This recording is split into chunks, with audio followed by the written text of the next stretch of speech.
এটা মস্তানগড় প্রত্নতাত্ত্বিক জাদুঘর। ভেতরে সব জাদুঘরেই দেখেছি ভেতরে ভিডিও বা ছবি তোলা নিষেধ, তাই বাইরে থেকে একটু দেখানোর চেষ্টা। এই যে খুব সুন্দর একটা গেট, দরজার ফ্রেম। এটা 1800 শতকে পাওয়া গেছে। কোথায়? শেরপুরে। চমৎকার, সবগুলাই শেরপুরে পাওয়া গেছে। এই যে জাদুঘর ভেতরে আছে। গেট সব সময় সামনে হওয়ার কথা, কিন্তু এটা দেখছি গেট অন্যদিকে। ব্যাপারটা আচ্ছা, দেখি যাই। আপনাদেরকে হয়তো ভেতরে দেখাতে পারবো না,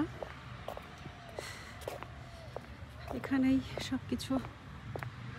ঠিক আছে, ভালো থাকবেন। ওকে, বাই।